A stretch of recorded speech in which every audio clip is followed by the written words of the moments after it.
This craft, the TR-3B, there were allegedly multiple versions, a prototype, an operational version ranging from 200 to 600 feet in diameter, crewing 4, serving as logistics and transportation for what could only be known as a secret space fleet. So Hal Puthoff is on record saying that Bush 43 contemplated disclosure with Stephen Hadley, National Security Advisor, and Dick Cheney, who David Grush is on record saying was one of the gatekeepers for the program.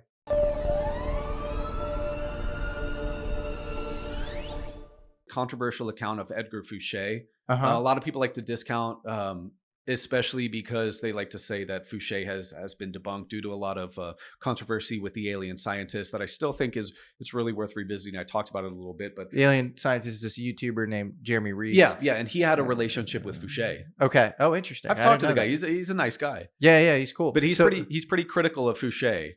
So yeah, what's up with Edgar Fouche? And Fouche was a USAF master sergeant that actually has USAF is United States Air Force. Yeah, he has verifiable work at Area 51 in the 70s. Okay, and he said whilst at Area 51, he would work on like advanced satellite uplinks and so forth, but he would come to learn from various friends he knew, including some NSA officials, of the TR-3B reverse engineered flying triangle. Yep.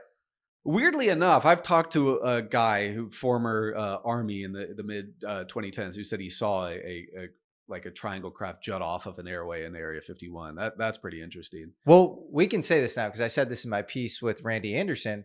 Randy Anderson, who you introduced me to, this Green Beret, amazing guy who claimed to be taken, to this Off-World Technologies Division at Naval Surface Warfare Crane.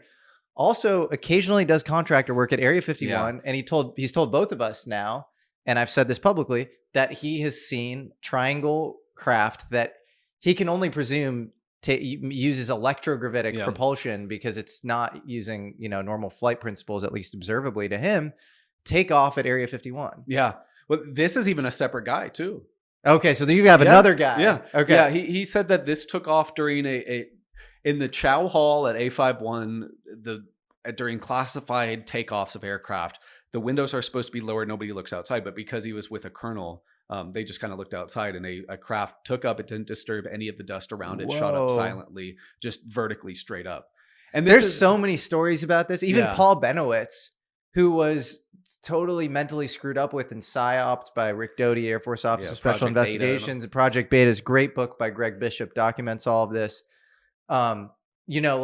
Even him, like the reason that he got onto the radar of all these kind of like counter intel people was because he saw this craft, vertically taking off and landing at Kirtland Air Force Base that looked to be like it was employing exotic flight principles. Right. And we know from William Steinman, this great researcher, UFO researcher, that this guy Eric Henry Wang, who ran special projects at Wright-Patterson or Wright Airfield at the time, was taken to Kirtland Air Force Base to work probably on some of this exotic flight stuff. Yeah, and Wang was also talked about by primary Kingman witness Arthur Stancil Jr. Yep. So that's funny too. But this craft, the TR-3B, there were allegedly multiple versions, a prototype, an operational version ranging from 200 to 600 feet in diameter, crewing 4, serving as logistics and transportation for what could only be known as a secret space fleet. The propulsion device for the system was reverse engineered by Sandia and Livermore, 2 FFRDCs. The program was ran by the NSA, CIA, and NRO. Whoa. And the contractors at work were Northrop Grumman, Lockheed Martin, Boeing, a couple others. But here's I hate to say this all makes so much sense. But it just fits so well with all the other stuff you learned. This is the most interesting part to me about the whole TR-3B thing. Yeah. Fouche says the pilots for this were plucked from the Air Force Test Pilot School. Okay. Which takes place at Edwards, which is the 412th Test Wing. There's a witness that contacted Greer in 2023 that I found his name, investigated him thoroughly in an Edwards piece that claimed he operated out of Edwards Air Force Base in Nellis and Area 51 on testing reverse engineered vehicles. I have shown you a little bit about this guy, right? Including like the work he did at the Pentagon and Nellis and Edwards. And he was a director of an electronics warfare group at Edwards under the 412th Test Wing, which is exactly what Fouche said tested the TR-3B vehicles. That is a phenomenal case. So what does he say exactly? He said he tested reverse engineered vehicles and at Area 51. At Area 51 and Edwards. So he said in 1998 to 2002, this guy, Ed, was briefed into programs while he was at Nellis under the 98th Range Wing, which became the Nevada Test and Training Range, which is pretty interesting in itself. But that then in about 2006, he was sent to Edwards to actually work in said programs as a director of an electronics warfare group. And I vetted this guy quite well. I've tried to contact him in numerous ways. Would you ever put it out a story with him, or if he would talk to me, I would instantly. Okay. Instantly. So you just know about, you're not in contact with him. My number is blocked by him. I've tried to call him. I've tried to email him. You've told me about him. Yeah. I've tried to message him on social media. Funny enough, one time he accepted a Snapchat request. Whoa. And I messaged him, but he never got back. No. So this is what I think one of the most consequential, untapped testimonies there is. So many of these guys, like as soon as you initiate contact, they say a little thing, and they say a thing, they get kind of excited, and then they get spooked. Well, Greer did the right thing with this witness, Ed. He was going to bring him in front of Senate Select Committee on Intelligence to testify.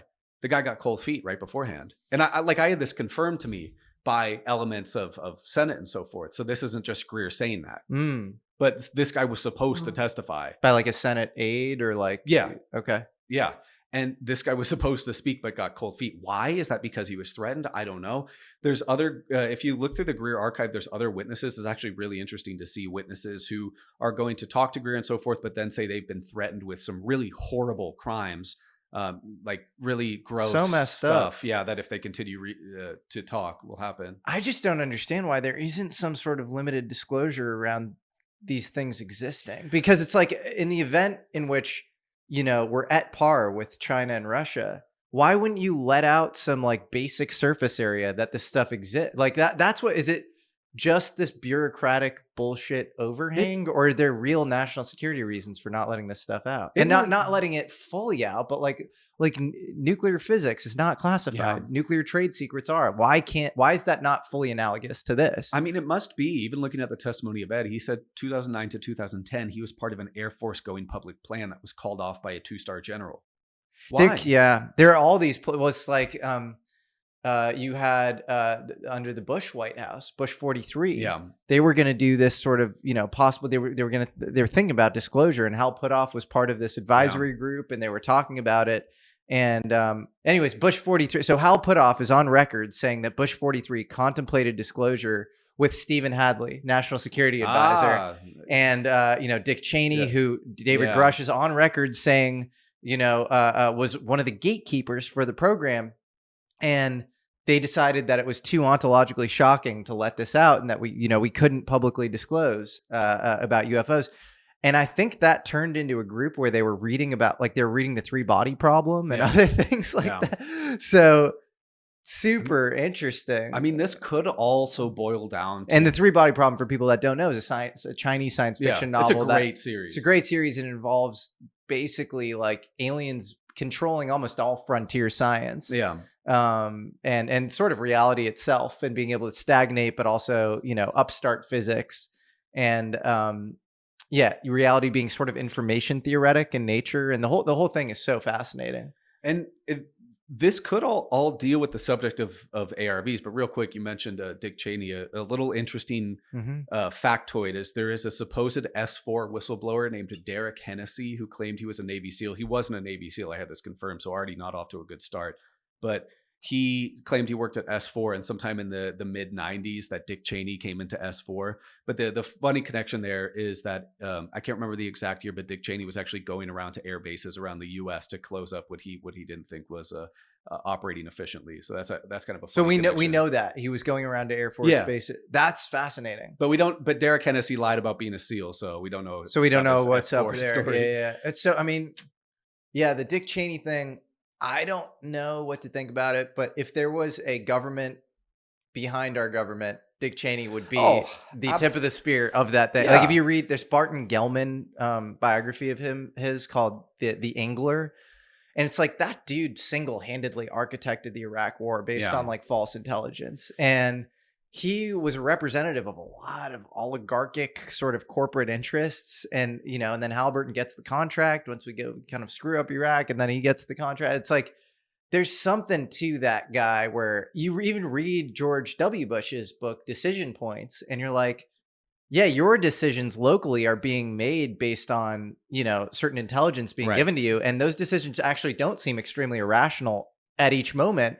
And then it's like, who's giving you the intel? Yeah. And it's fucking Dick Cheney. And like, there's some other guys like, Wolfowitz and, sort of cast of neocon characters. But like, Cheney's at the heart of it. Yeah. I mean, he would make sense as a person at the top of the pyramid, like Rush says.